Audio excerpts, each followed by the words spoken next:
Hello. There's music until 22 more minutes.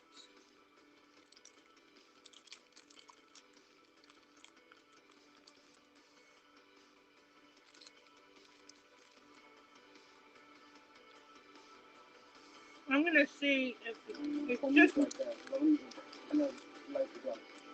Because the first year in Obama is everything.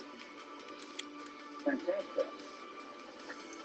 When we are babies, we grow up with this more. Stanley Tucci searching for Italy season 1 episode 3 on CNN. I'm going back an hour to see if there's any news that I missed.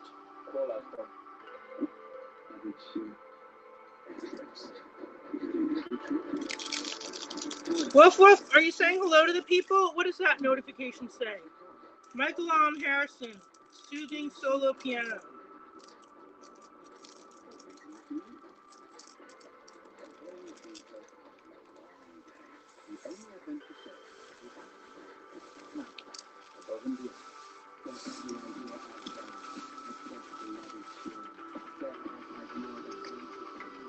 Hey Wolf, I'm moving you back a little bit.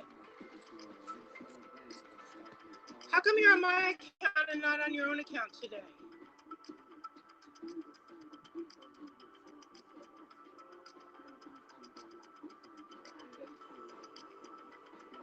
All right, let me see. Let me see if I got any new emails.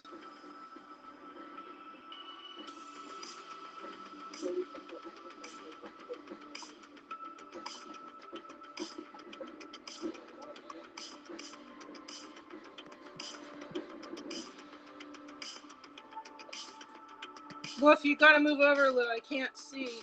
Thank you. Well, more Americans than ever now say they're willing to get the COVID vaccine. But tonight, we're learning that Russia is actively working to change that. A State Department spokesperson tells me that Russian intelligence is using online publications in a campaign to undermine confidence in the safety of U.S. vaccines. Oh, great. News Front, New Eastern Outlook, and Oriental Review. And according to the spokesperson, they each spread many types of disinformation, including about both the Pfizer and Moderna vaccines, and any divisive issue that they can exploit. A Kremlin spokesman denied these allegations in a phone call with the Wall Street Journal, and to be crystal clear, all 3 vaccines authorized for emergency use in the U.S. have been proven safe and effective by the CDC and FDA. Well, since beginning his historic trip to Iraq, Pope Francis has met with Shia cleric Grand Ayatollah Allah al-Sistani and visited the ancient city of Ur in southern Iraq. Today, the 84-year-old before the pontiff that will visit Iraq led prayers in Mosul. Once a bustling city in northern Iraq, it was reduced to rubble by ISIS. CNN Vatican correspondent Delia Gallagher has been traveling with the Pope. Pam, we are here in the Church of the Immaculate Conception in Karakosh, northern Iraq. This is the largest Christian city in the country, one which was devastated by the ISIS occupation. In fact, a very church in this courtyard, ISIS used it as a firing range. You can still see the bullet holes behind me. Tony's Chocolonely. Uh-oh, what just dropped? That are here, many of them lost loved ones or had to flee because of the fighting. The first message to What flavor is it? It's honey, almond honey nougat. Iraqi authorities as well to help make that possible. Earlier in the day, he was in Mosul. This was the de facto headquarters for ISIS for 2 years. Today became a sort of headquarters for Pope Francis, where he offered a prayer for the victims of war. A poignant moment on this trip, which has had many of them, that image of the Pope offering a prayer for peace amidst the still visible signs of destruction wrought by ISIS. And Pam, this is the Pope's final full day in Iraq. It's been called an historic trip. It was one going in with a lot of concerns about security, about COVID, but the Pope was determined, and the Iraqis have welcomed him every step of the way. Pam?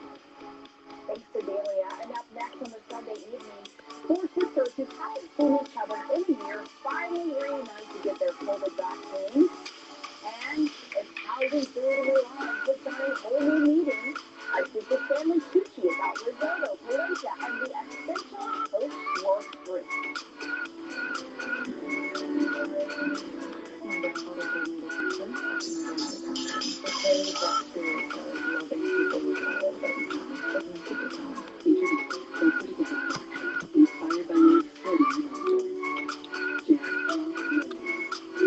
Want to make a name for yourself in gaming? Then make a name for yourself, even if your assets and bank balance are far from glamorous. That means expensing nothing but pizza. Your expenses look good, and your looks are sick in the month. Going up against this guy and pitching your idea 100 times. Nope. No. I like it. He likes it, and you definitely love that. Into your QuickBooks helps small businesses be more successful with payments, payroll, banking, and live bookkeeping. That's been there. When we make a deal, we don't just make it. We use fresh and clean ingredients to make fun. Hey, Wolf, are you talking to the people or are you just like hanging out? In a recent clinical study, patients using salon pox patch reported reductions in pain severity, using less or a lot less oral pain medicines, and improved quality of life. Welcome to Settling In, a virtual journey with the Oregon Jewish Museum and Center for Holocaust Education. We're so happy you could join us tonight. The program starts at 6 p.m. In the meantime, if you haven't purchased a raffle ticket, you can do so right now. The winner of the raffle will have the chance to speak one-on-one with co-host of NPR's All Things Considered, Ari Shapiro, in a virtual cocktail or coffee hour. Tickets are $25 each or 5 for $100, and raffle sales end Tuesday, March 9th, so don't miss out. Click the raffle button right above me. The winner will be drawn on March 10th. And although we can't greet one another in person, there is still a great way to stay connected. To the right, you'll find the chat window. Please, everyone who's here, take the time to introduce yourselves and say hello to one another. Stay tuned. We'll be starting your program at 6 p.m. 7 days. And also that they can put you in their new car. Some people can't believe my friendly advocate will come to them as soon as tomorrow, drop off their new ride, and whisk their older one away. Because we make trading your car unbelievably easy. Also, you can say, focus. Experience the new way to trade in your car with Carvana. Lisa has had many jobs. She's worked in retail during the holidays, as a barista during rush hour, and a nanny for company and bunches kids. Now, all that experience has led her to a job that feels like home. With Home Inspect, you too can become a caregiver to older adults, with a career that makes a difference.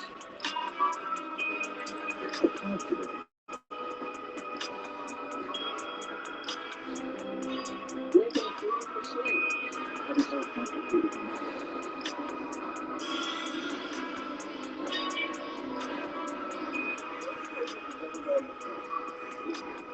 There's no thumbs up on the broadcast anymore.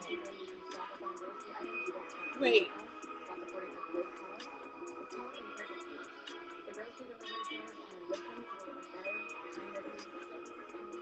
Wolf reacted to your post, OJM Fundraiser. Thank you, Wolf. Wolf, how did you react if you're up there?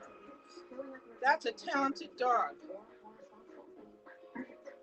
Get 20% of your first order with code PERFECT at imperfectfoods.com/TV. The that's coming to it sends it to the phone that I'm trying to check. Hey, Gary, what's your shipping?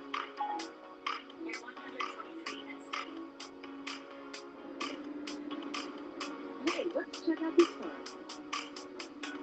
Oh, wow, that's really cool.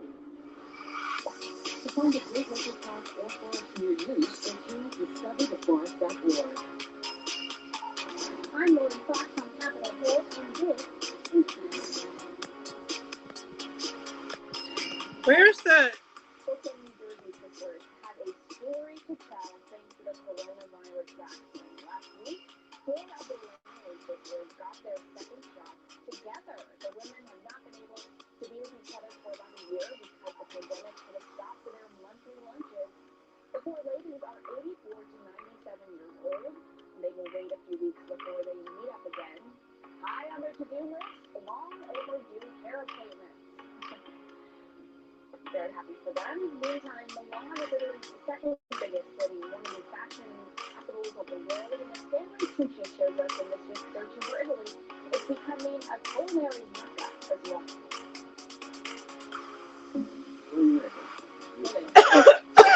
What we do, this is a recipe of the house, I don't know where it comes from. We put in the water, it's garlic. We leave the chili flavor. And then, I do know a lot about the food in Hungary. polenta in the ancient time, it was like the bread. You eat it warm with milk, or you would have eaten it with cheese, or you would eat it just with butter, or my favorite dish at the time was polenta and after. Warm polenta and cold black milk. You know, people from south of Italy call us from north of Italy polentoni. Oh, that's true. Usually you accompany the juice, and in this case we have un brazzato, great with wine, onion, carrot, celery. It's been cooked for like hours and hours. We really look at it and it just falls in. I had a chance to talk to Stanley recently about his visit to Milan and what makes Italy's northern region unique. The thing about the north is, again, the climate is so distinctly different from the south, because Italy runs from the Alps, from the Alps down to 70 miles off the coast of Africa. In this very long, narrow peninsula. Hello. Therefore, the ability to create incredibly diverse cuisine exists naturally. So when you're up north, you're not going to have a lot of pasta. You're going to have more rice. You're going to have polenta, cornmeal, both white and yellow, and you're going to have buckwheat. Buckwheat flour is going to be used a good portion of the time. The cheeses are going to be completely different. Your houses are going to be built differently. People always think of Italy as this very sort of sunny, everything. It's always sunny. You're only an Amalfi Coast and blah, blah, blah. But no, I mean, a huge portion of Italy is in the north. And as you said, has influences from Germany, from Austria, from Yugoslavia, what was Yugoslavia, and then from France as you go further west. Wait. From France and from Spain. Okay. Can't claim halves what? You're going to have the dialects are going to be distinctly different because people sound much more German or Austrian than they do Italian. As we know, Milan is also home to the aperitivo, an after-work cocktail served as a light snack. Your social media cocktail tutorials have been quite popular during the pandemic. Tell us more about the aperitivos in Milan. It's starting in 6 minutes. Well, that's where the aperitivo was 8 minutes. It was invented. And I guess the Negroni being one of the maybe the most ubiquitous. It's an amazing city, Milan. It's really, I suppose, in some ways now, it's the most international. I keep city clicking and in it keeps Italy. opening back up. Because it is Close, please. and so close to so many different European countries. But they have a Wolf, are you talking to people? in Milan where Americans are at 5, but Italians are at 7. That's the time you have your aperitivo. And you always serve some sort of snack. Salami, prosciutto. Why are there no hearts on this broadcast? I know that I just put a heart on my Periscope broadcast. That's what you get.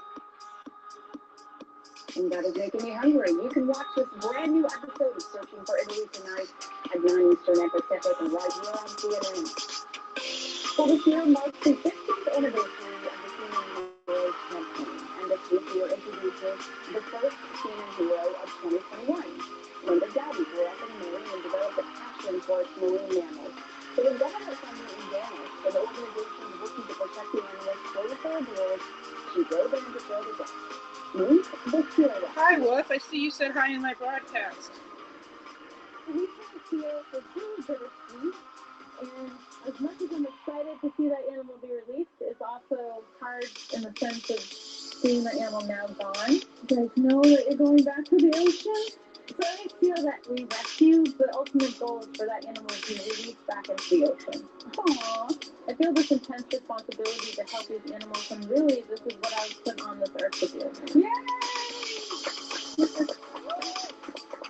I don't understand why the likes didn't register. Someone you think should be at CNN Hero, go to CNNHeroes.com right now. And don't forget that you can tweet me at Pamela Brown CNN and follow me on Instagram. Thank you so much for joining me on this Sunday evening. Really appreciate it. I'm Pamela Brown, and we'll see you again next weekend. Have a great night.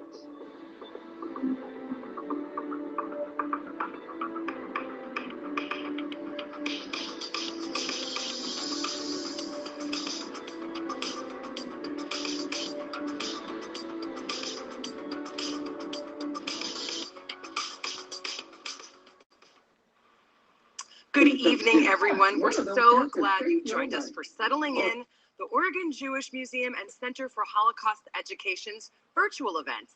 We will begin shortly. Thank you so much for being here. And if you'd like to participate in our raffle, please click the raffle button just above me to purchase a ticket for a chance to win a one-on-one virtual cocktail or coffee hour with Ari Shapiro, co-host of NPR's All Things Considered. Raffle sales end Tuesday, March 9th, so don't miss out. The winning prize also includes your choice of a cocktail or coffee basket to enjoy while Zooming with Ari. The winner will be drawn on March 10th. And if you get the chance, I hope you'll use the chat window to the right. Greet each other, introduce yourselves, let us know what you're most excited about in tonight's program. And stay with us because our program begins in just a few minutes.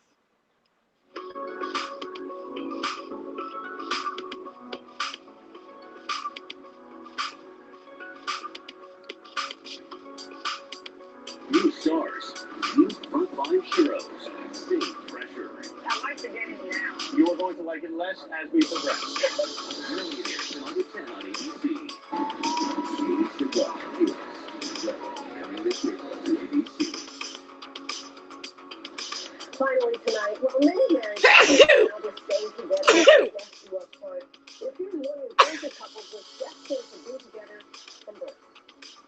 When I was 14 years old, I got my first boyfriend. It's a story that might as well start out with Once Upon a Time, with the birth of two little babies in New Jersey. It was the first time my mom was ever meeting one of my boyfriend's moms, obviously.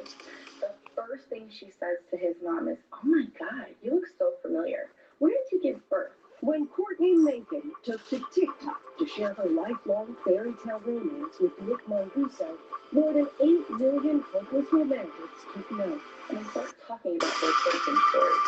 Well, come to realize babies are next to each other. My boyfriend and I are less than 24 hours apart. And my last name starts with M-A, his is M-O. So not only not being next to each other in the baby room. After being side by side in bassinets, they then went to the same high school, dating off and on. And then she actually broke up with me. So I'm senior. And then the same college. We went out there to try and experience things, but we always ended up having a good time. Now that past is taking them down the aisle. 26 years after that first chance encounter, and after 4 years of dating, Nick popped the question. As tradition would have it, Nick got down on one knee.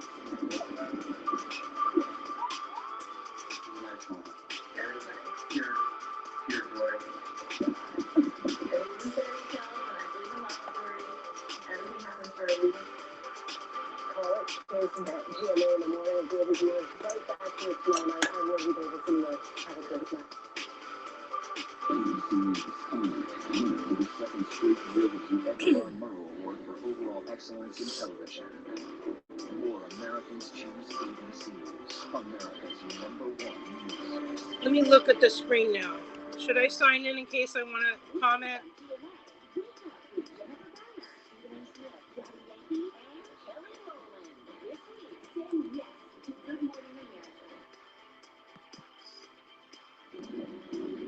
This is Weekly News at 6 on your time. This just in prime newsroom tonight. A local union court Governor Caper in line with her vaccination. Here, why they're Why didn't she cut in line? Fingers crossed for Korea. Westland has a history of being known as having systematic racial profiling, and so this shows an example of that it's doing, and nothing's really changed. Dozens march at the Westland Police Department calling for police accountability. Just days after 7 Portland The officers governor's were loud charged with because she misconduct runs the following government. its investigation into the 2017 arrest of Michael Spector, a Westland man. Thanks for joining us tonight. I'm Catherine Kissel. Coach's Allison Mechanic joins us live from the Westland Police Department tonight. And Allison, what was the goal of today's march? What happened today, those people called for more police accountability. There was about 25 people here. They all gathered right here in front of the Westland Police Department. They held signs. They Hello, marched, and everyone, they spoke out and against welcome to social our injustice. first They also virtual asked the journey Westland together. Police Department. My name is Alex Zimmerman, and I'm so happy to be your host this evening and to celebrate the Oregon Jewish Museum and Center for Holocaust Education and the work they've done during the pandemic and beyond. Like many of you, my association with the museum goes back a number of years. For me, it was when the museum was on Kearney Street and there was an exhibition titled Jews and Sports. This was during my roller derby days, and I had the great pleasure of giving a demo in the parking lot with the Rose City Rollers. One of the things I love about the museum is the creative ways they provide programming for all of us. Now, before we dive into our programming, I want to take this time to acknowledge that we're living in difficult times. The pandemic, layered over continued battles with social injustices and inequities in our nation, has made our days feel quite impossible. But we're also here tonight to talk about how the work at the Oregon Jewish Museum and Center for Holocaust Education is critical in these moments.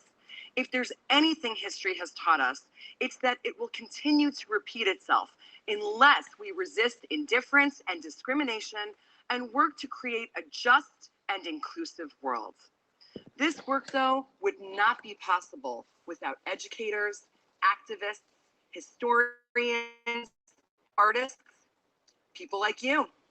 You're all here making a difference, and I'm so glad you are here. So please, take the time to greet one another in the chat. Tell us what you're most excited about in today's program, and tell us where you're tuning in from. Also, before we proceed, please keep your phones nearby for a special Mitzvah Moments opportunity to give together during our program. Tonight, we'll hear from our leaders and museum community members about the importance of art, history, and education in our fight against racial injustices and social inequities. But first, a special thank you to all of our sponsors who help make this important work possible. Diamond level sponsor, the Harold and Arlene Schnitzer Family Fund of OJCF and Jordan Schnitzer. Platinum level sponsors, Gail and Jerry Marger and Marcy Tonkin. Gold level sponsors, Carla Properties, Charles Schwab, First Republic Bank, Lisa Kainer and Peter Glade, Randy Katz and Peter Wigmore, Yvonne Meekums and Leonard Gionnet, Rosalind Menashe, Twanette and Victor Menashe, Gloria Borg Olds and Michael Olds, and Deborah Platt. We also want to give a special thanks to our silver sponsors. Each of them is listed on the screen now. Their support is really what makes this work possible. And thank you to our bronze sponsors. To see all of these participating sponsors in our community fills me with absolute joy. So thank you again, sponsors. Your contributions are an essential part of this work. Now, it's an honor to introduce Congresswoman Suzanne Bonamici, a longtime supporter of our organization, speaking on the importance of museums and education in our community. It's an honor to celebrate the important work of the Oregon Jewish Museum and Center for Holocaust Education. At this time in our country, we are facing extraordinary challenges. The pandemic has upended lives and livelihoods. Racist, hateful, anti-Semitic language and actions have empowered and emboldened white nationalists and spread their ideology. These efforts undermine core American values, the Constitution, and our government. The history preserved in this museum provides us with deeply important lessons. It inspires people to confront hate and to study our connections to each other. It reinforces our collective moral and ethical responsibility to make the world a better place. At a time when the lessons of history are so important, I'm very grateful for all who are part of the Oregon Jewish Museum and Center for Holocaust Education. Thank you, Congresswoman Bonamici, for that important message. I'd now like to introduce another special guest, longtime supporter of the museum, Portland native Ari Shapiro, co-host of NPR's All Things Considered. Hi, I'm Ari Shapiro. I'm one of the hosts of All Things Considered on NPR. I grew up in Portland, and my father, Leonard Shapiro, is a board member of the Oregon Jewish Museum. We all know that the threat to museums from this pandemic is vast, and museums of all sizes have been struggling. And that's why it's vital that we all generously support the Oregon Jewish Museum tonight. The online programs, exhibitions, and resources for schools that the museum has offered since last March are so impressive. I know that we're eager for the museum to reopen its doors, and I urge you to make a donation to ensure its continued success. Thank you.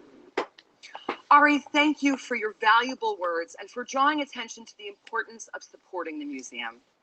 Director Judy Margles will now share a message on how the Oregon Jewish Museum and Center for Holocaust Education has worked to ensure that present and future generations have access to this cultural and community resource, no matter what challenges come our way.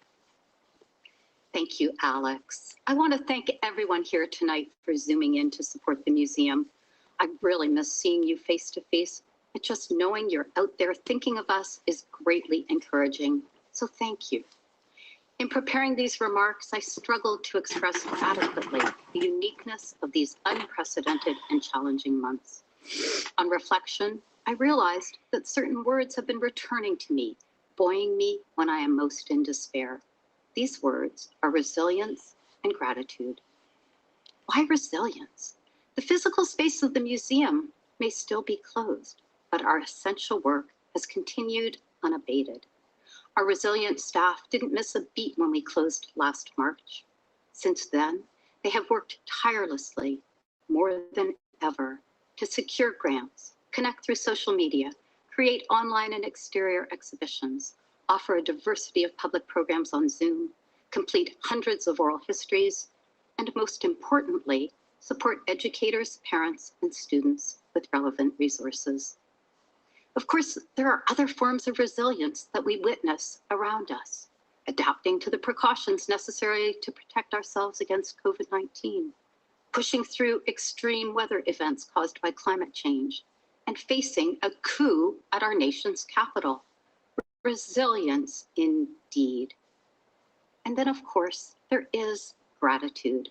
For as much as the museum has been able to offer, we have received so much more in return. Consider our adaptable and diverse community and the ability of all of you to work together. From the beginning of this pandemic, the Jewish Federation of Greater Portland and the Oregon Jewish Community Foundation joined together for an urgent fundraising blitz to help our nonprofits and others who have been in need. The museum received a grant for which we are eternally grateful. It helped us to continue to pay staff, but more than that, it helped us feel connected and appreciated by our larger community. And of course, I am deeply grateful for and awed by the passionately dedicated museum board. It is their vision, creativity, and support that has sustained and allowed us to pivot from crisis to crisis to a place of evolution and growth. As you will see in more detail in a few moments, the result is that we have positioned ourselves to go from strength to strength. We have forged new partnerships with scholars, with other museums and nonprofits, not only in Oregon and around the country, but internationally. In short, despite all the challenges, we have continued to develop and to grow. In conclusion, I leave you with my own gratitude. As difficult as this past year has been, we now share a magical silver lining. We move forward with resilience and gratitude to help each other make the museum thrive in all these varied ways for many, many years to come. Thank you, Judy. We will continue to move ahead as a community, as Judy said, with resilience and gratitude. The Oregon Jewish Museum and Center for Holocaust Education has helped educate Oregonians for decades on the experience of Oregon Jews, art and culture, teaching the universal lessons of the Holocaust, and opening up opportunities for intercultural conversation. It's my pleasure to introduce Ken Body of Coin 6 to take us deeper on our journey together. He'll introduce us to many of the leaders, members, and supporters that make this community so special. Ken, take it away. Hello, I'm Ken Body, delighted to be with you to talk about the importance of the Oregon Jewish Museum and Center for Holocaust Education.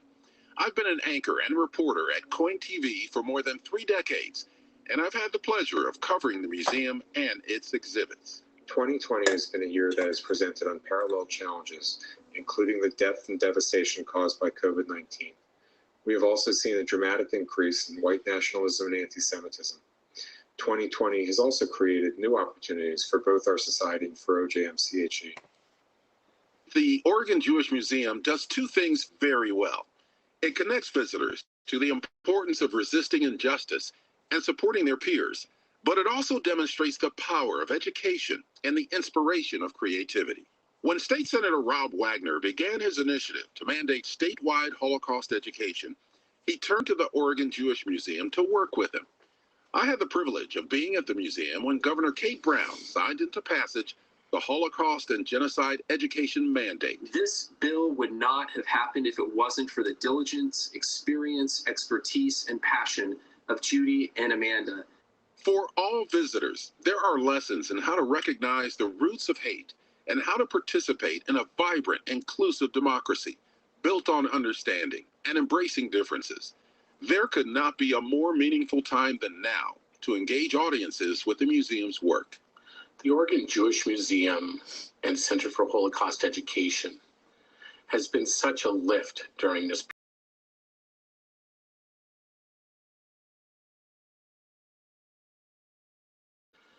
But it is the museum that helped hold this community together, providing important spaces for us to come together and to discuss solutions that move us forward together. Since COVID-19 forced the museum's physical closure, museum educators zoomed into action, talking with educators about how we could help. Remote learning lesson plans, professional development opportunities for teachers, and Zoom classroom visits are now the underpinnings of the museum's offerings. And I was also lucky enough to have Amanda join us as a guest speaker to teach our students about resistance and rescue in the Holocaust, to which my students responded quite strongly.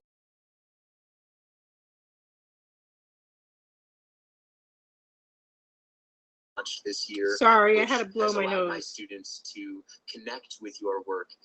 My first time in the museum was a really eye-opening experience because I learned a lot of history and realities that have been missing or idealized in my classes. I'm currently on the student advisory board, and it's been really wonderful to be able to meet new people and connect with others during this time.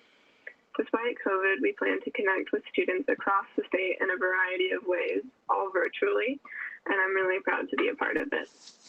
Nor has the pandemic stopped the museum from excelling both in exhibitions and public programs. Last May, in the midst of the Black Lives Matter protests, it began activating its street-facing ground floor windows. Now any of us can walk by and see panels from the core exhibitions, Oregon Jewish Stories, Discrimination and Resistance, an Oregon Primer, and great art. The museum is also participating in the Council of American Jewish Museums Oral History Project, chronicling these times, capturing the way we have collectively and individually experienced COVID-19, the struggles for justice, the 2020 presidential election, and the aftermath. 35 volunteer interviewers have interviewed 230 individuals from 9 counties. So I called my sister at the end of August. It was her birthday, and this was the only time that I really acknowledged what was going on. Really, I called her. I said, "Happy birthday," and she said, "Yeah." She lives in Austin. She said, "Yeah." And she started laughing, and then I started laughing, and then she started laughing, and then I started laughing, and then I started crying, and then she started crying. I mean, we were like hysterical. And it was just kind of like, yeah, happy birthday. You know, it was just some moment that we both acknowledged, like, this is really terrible. Oral histories are an invaluable source of community history. There's so much that you can learn about a person and their life from a 2-hour conversation. OJM CHE has a little over 800 interviews that comprise our core oral history project. The interviews span 6 decades and capture the stories of people from all walks of life in Oregon's Jewish community. It is our job to preserve and share the experiences of our community, and collecting history in this format is priceless. The museum's virtual, vibrant online programs keep all of us enlightened and informed with an amazing array of films, talks, and discussions. I am so honored to be a part of this year's educational programs that offer classes virtually to students from this museum. These classes talked about using narratives and storytelling as a means of bringing about changes for greater good. They are all important topics during the time when we are thinking about equity, social justice, and immigrants of color. I want to thank the museum for being a valuable partner in our journey. Thank you very much. I want to tell you something about my history. More than 20 years ago, I discovered all kinds of memorabilia and papers in the basement of my synagogue in unmarked boxes. It was shocking, but also a thrill, because I realized this memorabilia should be saved and preserved for others. And I realized it's the Oregon Jewish Museum that is this kind of a place for that purpose. Today, as a volunteer in the archives at the museum, one thing I've realized is that all the things of history in the past are repeating itself today. We have economic distress, joblessness, inequality, and hate. And I'm glad to see that the museum is branching out to shed light on these issues as an educational resource for everybody. I know we all want to see the museum continue to be a place for safe and open dialogue around some of today's most challenging issues. The work that we do together matters now more than ever as we bring forward lessons from the Holocaust and the forces of prejudice to build a pluralistic community of shared values, inclusion, and respect. In the world we live in today, we are a strong voice for teaching tolerance through our exhibits, films, programs, and tours for school children. I cannot emphasize enough that we are a museum that teaches. We want every visitor to depart with a better understanding of our history and our common humanity. You are here because you agree with me that the pillars of shared values, inclusion, and respect are the indispensable pillars of an open democratic society. The Oregon Jewish Museum and Center for Holocaust Education is Portland's home for those ideals, and home is where we start building a better community.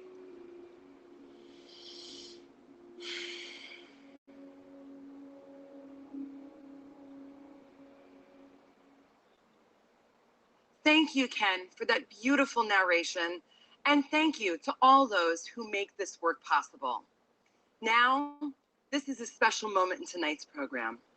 Let's hear from board member Steve Reinisch, a familiar face to anyone who has attended a recent museum gala. Alex, thank you very much for that lovely introduction. My name is Steve Reinisch, and it's been my privilege to be a board member here at Oregon Jewish Museum and Center for Holocaust Education for going on 11 years. It's also been my privilege to meet with you individually, many of you, and also together in our annual galas. And I have to say that while this is a virtual moment, if I could, I'd be coming through the camera and stepping into each and every one of your homes and speaking with you personally as the friends you are to me and to us here at the Oregon Jewish Museum. I'm standing in the museum actually right now for this mitzvah moment. And that's important to me and very special because many of you were here with me and with us 3 short years ago when we launched our campaign to buy this building. And you may recall that one of the things I said was that we are blessed with windows through which our message of tolerance and love and acceptance can move out to our community, to the world at large, to our country, to everybody who walks by, everyone who tunes into our programs and comes to the museum itself.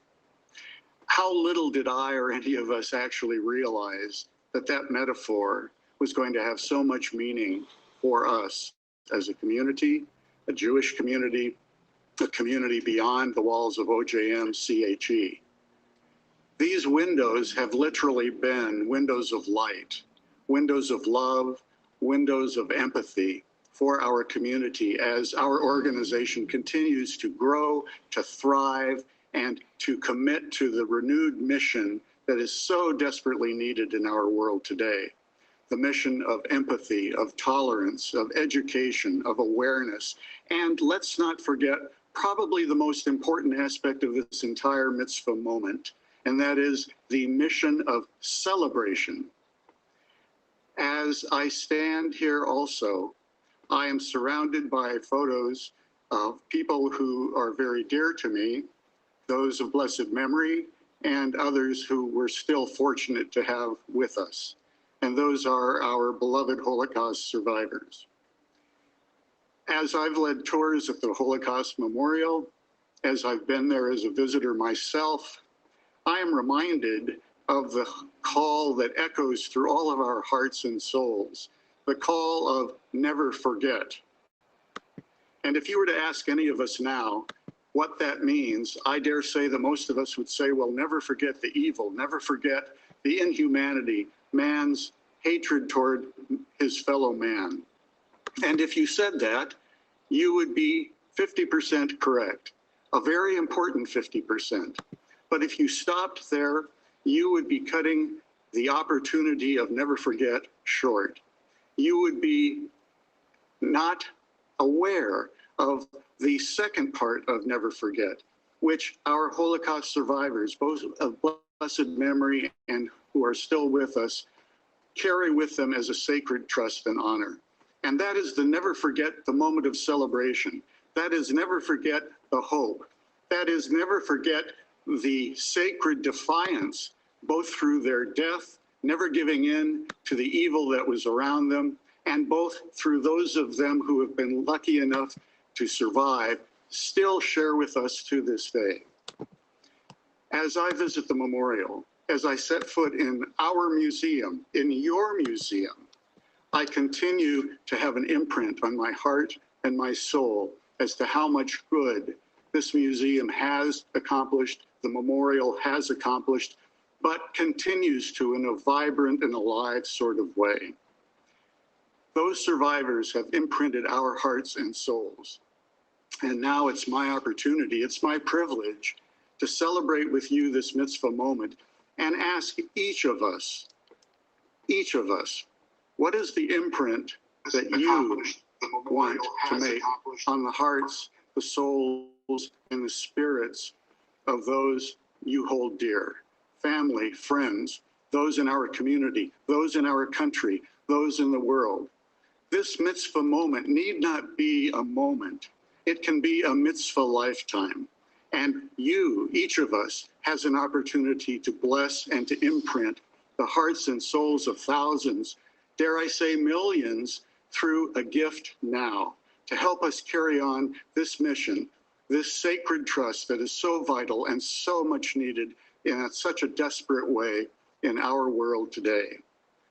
Join me now, won't you please, in generously giving without hesitation, giving without reservation, giving yourself the mitzvah that we in turn can share with everyone else. Thank you so much. Thank you, Steve, for your moving remarks. Everyone, now is your chance to donate in support of the museum's mission. Take out your phones and text settling in to 44321. You'll then receive a text back with a secure link to donate. Or you can scroll below this video to donate on this page. You've seen this transformative work in action and what it's done to further important conversations on race, equity, justice, and education. It's time for you to join in support. So text settling in to 44321 for your secure donation link.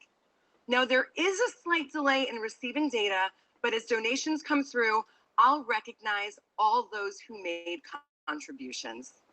We're announcing specific giving levels, starting from $10,000 all the way to $100. So friends, there's a giving level for everybody.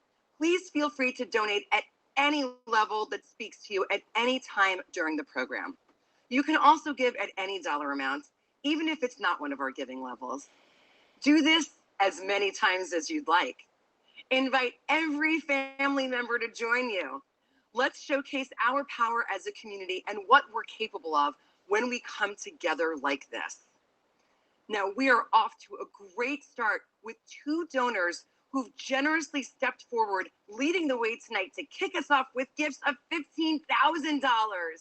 Please join me in thanking Diane and Jay Zidell of the Jay and Diane Zidell Charitable Foundation and Medell and Stan Rosenfeld, who have each donated $15,000. Wow, incredible. Thank you for your generosity. If you would like to match these generous leading donors, please text settling in to the number 44321. Otherwise, now we turn to our first giving level at $10,000. So if you can make a gift of $10,000 now, please text settling in to the number 44321. And remember, folks, all of your donations go directly to keeping our museum operational and supporting our fight against injustice.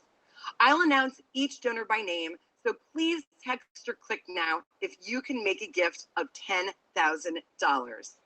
Thank you so much to Harold and Arlene Schnitzer Family Fund of OJCF and Jordan Schnitzer. Thank you so much, Ruth Ross, for your gift. And thank you, Martha Soltes, for your generosity and making a gift of $10,000 right now. Our next level of giving is the $5,000 level. So if you can make a gift tonight of $5,000, please text settling in to the number 44321. Your support means continued education through examining history and art and providing essential resources to teachers, students, and community members. I encourage you to donate and get us that much closer to our goal. Thank you, Renee Holtzman, giving in honor of Richard Reinish's recovery. That's Steve Reinish's brother. Thank you, Rosemarie Rosenfeld, for your gift. Thank you, Lois Schnitzer. Thank you, Deborah Platt, with a gift of $7,500, blowing past $5,000. Oh my goodness, Steve Reinish, also blowing past $5,000 with a gift of $6,000. Thank you so much, Steve. And that gift is being made in loving memory of his friend and brother-in-law, Mike Hassan. May his memory be a blessing. Thank you so much to our gifts so far, $5,000. Lisa Kaner with a $10,000 gift. Lisa, thank you so very much. Yvonne Meekums is also coming through with a gift of $10,000. Thank you both so much for your continued generosity throughout this evening and throughout the year in all that the museum offers our community. We're so grateful for your support. Our next level of giving is $2,500. So if you can make a gift of $2,500 tonight, please text settling in to number 44321. Give now at the $2,500 level or at any amount that speaks to you. Let's come together to make sure the museum continues its educational work to expose the roots of hate while also teaching how to respond with values such as inclusion and respect. Support the museum and donate now, friends. Gail and Jerry Marger, thank you. Carla Properties also making a gift. Randy Katz and Peter Wigmore, thank you so much. Wow. Yvonne Meekums and Leonard Gione making another gift. My goodness, thank you so much for your overwhelming generosity. Gloria Borg Olds and Michael Olds say you can count on us for a gift of $2,500. Elizabeth and Ruben Menashe, thank you. Becky and Lee Holtzman with a $3,600 gift. Very auspicious. Thank you so much, Becky and Lee. Gerald Blauer with a gift of $3,000. Gerald, you were wonderful in that video earlier. And thank you so much, Marcy Tonkin, for your gift of $2,500. This is absolutely incredible. Ooh, I thought it was just getting hot in here, but I just checked out the thermometers. It is not just me, as it turns out. Thank you for your continued gifts. Our next level is $1,000. And everyone, we are getting closer. So if you can make a gift of $1,000 tonight, please text settling into the number 44321. For many of our young Oregonians, an OJM CHE program is their first encounter with the history of the Holocaust. That's why when the pandemic first hit, the museum's education team took programming virtual to continue to connect past to present, to continue to help students and educators see the importance of building a community based on understanding and embracing differences. Donate now, friends, because we know this is critical work. Thank you so much, Chris and Michael Phoebes, for making a gift of $1,000. Thank you, Meryl and Gordon Haber. Thank you, Bunny and Jerry Sadis. Larry Holtzman says, counts on me, as does Jay Holtzman. Thank you so much. Gary Muffet and Mark Lintner say yes at the $1,000 level. Susan Carrot Nunn and Fred Nunn making a gift in memory of Craig Wallner. Thank you for your generous gift. Rosalie Goodman says yes. John Shipley, thank you for your gift. Kay and Roy Abramowitz, thank you so much for your gift. Alice Meyer says yes, as does Edward Tonkin. Thank you. And Jeffrey Mazer, thank you so much for your generous gift of $1,000. Truly inspired giving. Our next level tonight is $500. And I'm really excited to share that an incredible donor, Ruth Roth, wants to see a lot of participation at the $500 level. Ruth has agreed to match the first 10 gifts at the $500 level. How wonderful. Thank you so much, Ruth. So please, if you can make a gift of $500 tonight, text settling in to the number 44321. Decades ago, a community of people recognized the need for a museum focused on Jewish cultural life, a museum that connects lessons from the past to the present, and a museum that advocates human and civil rights. Our duty, our responsibility is to move forward to improve the world. So donate now to help maintain this legacy, and let's meet Ruth's match. Elaine Coughlin and Jonathan Leet say, count on us. Robin and Eric Flom, thank you so much. We look forward to matching your gift. Deborah Hertzberg says yes. Director Judy Margles and Steve Wasserstrom, thank you. Judy, thank you for all that you do and continue to do for the museum. Pam and Stan Rautenberg, Deborah Pollack and Barry Peltzner, Elise Flitcraft and Richard Solomon making a gift of $540. Thank you so very much. Gina Westhoff and Mike Cavul. Mara and Robert Schlachter make a gift. Thank you so very much. Judy and Stan Blauer also making a gift of $500. Oh my goodness, that was 10 gifts, if I'm not mistaken. We have met Ruth's match. Confetti definitely in order for that. And thank you so much again, Ruth, for your generosity. And these gifts are rolling in. Sandy and Ralph Miller, thank you for your gifts. Judith and Gary Kahn make a gift of $750. Thank you, friends. Allison Rosenfeld making a gift. Harry Goldhammer, thank you so much for your gift. Merrill and Perry Hendon making a gift of $600. Thank you. We have an anonymous gift of $500. Thank you to whoever you are. Peter Glade, wow, making a gift of $1,000. Thank you. And Ruth Greenstein says, please count on me for a gift of $2,000. Thank you so much, Ruth. And if I have mispronounced anybody's name, please feel free to correct me in the chat window. Spell it out phonetically. I want to honor you the way you so deserved. We are so grateful for every gift, and I'm so glad that you are here tonight, joining with all of us as we're settling in together.